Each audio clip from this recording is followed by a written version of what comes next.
we'll do 1, 2, 3. Okay, you got it. I can't be enough. And then one more, we'll do 1, 2, 3. Okay, you got it. I can't be enough.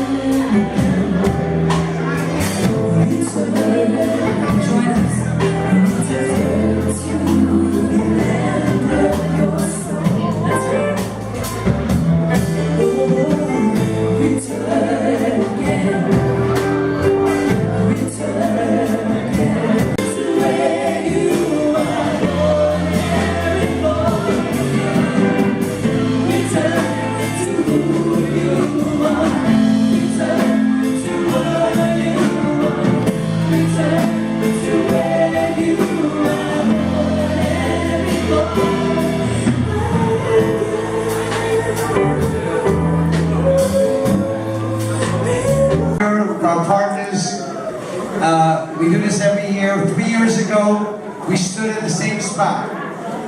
We stood at this spot in a dilapidated old school building, and we had a vision to build an institution, a house of culture, a house of God, a house of art, a house of music, a house of love, where all religions and all people can come together under one roof and work together in advocacy groups, whether we have the blood drives, the health seminars by Jimani Williams' office, which was a very effective office, working with the first Haitian American elected official in the city of New York, Matthew G, for back 20 years, and Bob Kaplan from the Jewish Community Relations Council, who does an amazing job of bringing people together from all over the city. You know, Martin Luther King had a very, very profound statement that he said, men hate each other because they fear each other. Because they don't know each other. And they don't know each other because they are often separated from each other. At the bridge, we're building a community to bridge that wall, to tear down that wall of divisiveness, and to unite us as one people under one God, because we are one. We've had so many effective programs this year. We had blood drives, as I was telling the DA. We had mammographies. We had Councilman Jimani Williams did such an effective mental health training, one after another, which was very well. And Rafida and all the Unity in Action team that we have here work together very strongly to build a relationship that we will not give up in these times of despair. People in this country are disappointed. We work together with the Public Advocate's Office, with the New York City Police Department, with the District Attorney's Office, of course. And it's been an effective year, and we hope that in the year to come, we will be doing more and more and more and more programming. And I want to thank all the synagogues, the mosques, the Maimonides Hospital, the police department, and all those who helped us through this year. And hopefully, in the next 2-3 years, we will have double and quadruple the programming to the community. 2016, every year, there's a little bit of, sometimes a little bit of tragic news. We've lost one of our best friends here at the bridge, my mentor, a friend of ours, who really helped us envision the vision of the bridge and what has to be done to create equal justice for all. We've lost Ken Thompson. We miss him. We miss him very dearly.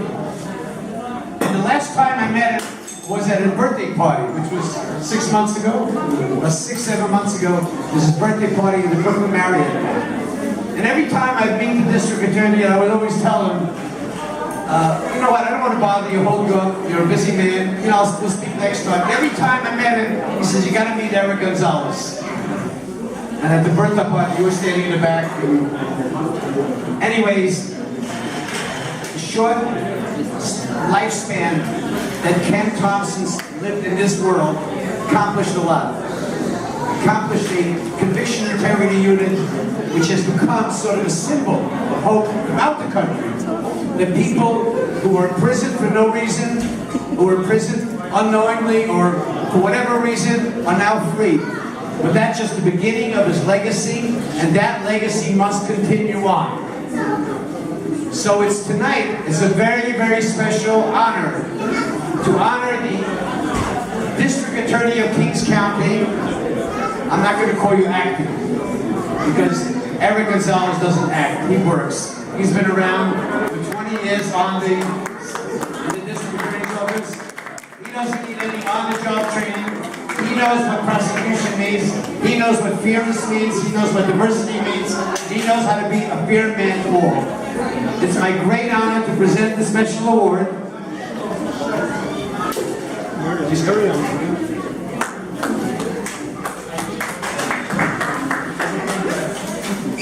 Let me read it. The Bridge Project Unity Award, so appropriately named, is presented to the Honorable Eric Gonzalez, District Attorney of Kings County of the Borough of Brooklyn, for all your efforts in uniting all of Brooklyn's communities and for your strong leadership in bringing justice, fairness, and dignity to all.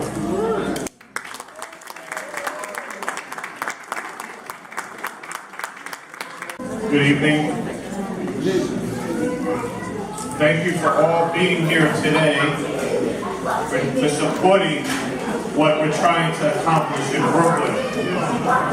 The Bridge Project, as it's been named, is a really important step towards making Brooklyn the promise of why our forefathers came to Brooklyn, because they wanted to live in a place where they could be prosperous, enjoy prosperity, feel safe, and be free to practice their religions, their culture in peace, and be able to do that freely.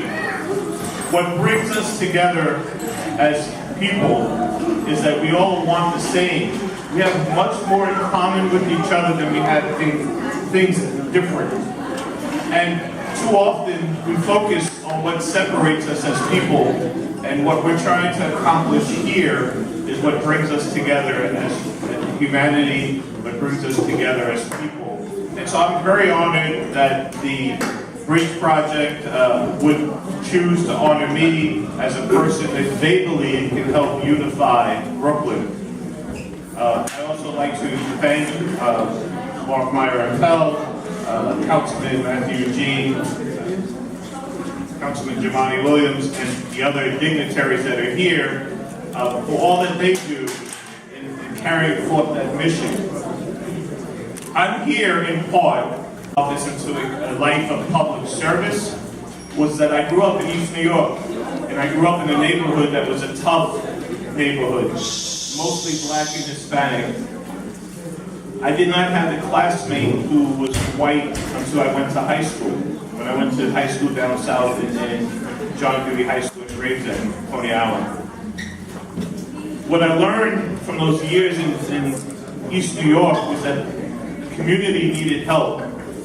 There was too much crime, there were too many problems, and I felt it was my obligation as a young man not only to make it out, but to bring other people out. And when I got to college and later to law school, I realized I didn't want out.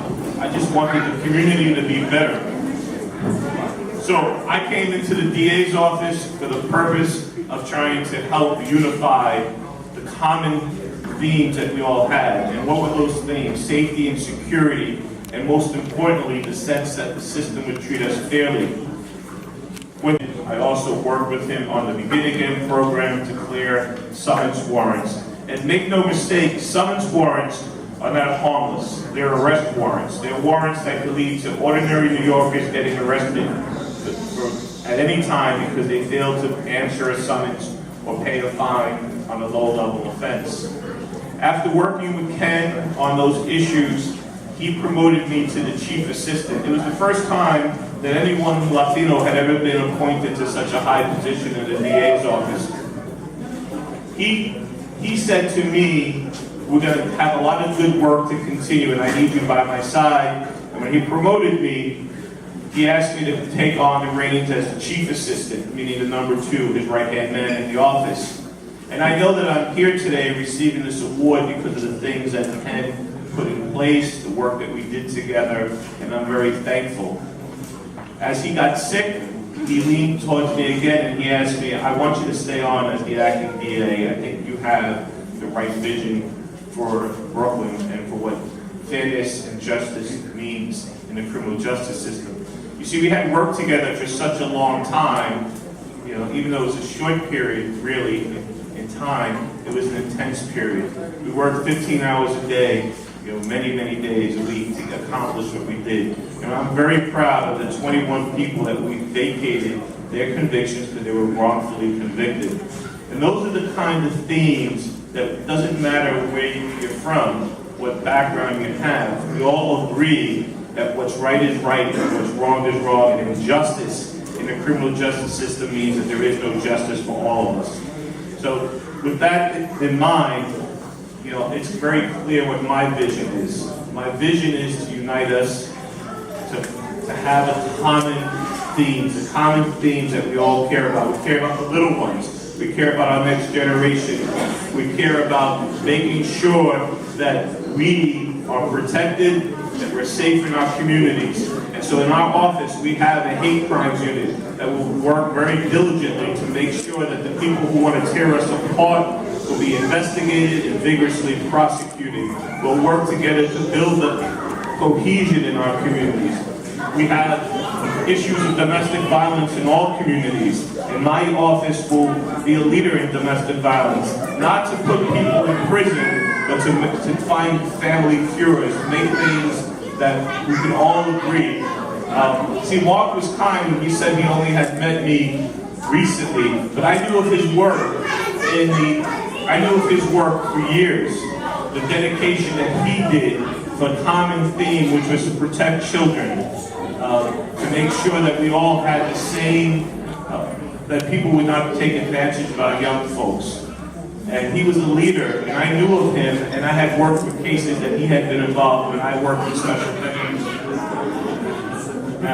I also know that there's something else that's happening in the criminal justice system. Many of our cases lead to ICE coming back many years later looking to deport people and separate families because of unintended immigration consequences due to pleas. I'm going to be starting in my office an immigrant, we already have an immigrant fraud unit that takes and tries to protect immigrants who are being taken advantage of. But I'm going to look to hire immigration attorneys in my office so that we understand the consequences of what we do in our house. Because when we take the plea, we should understand whether or not the plea means that we're automatically subjecting someone to deportation. So that's something that we're going to start very soon in the office. I've already had conversations with my staff to bring immigration attorneys on board. I'm very excited to lead the office at this period of time. It's an interesting time in criminal justice because Brooklyn has had a remarkable downturn in violent crime. You can use that now.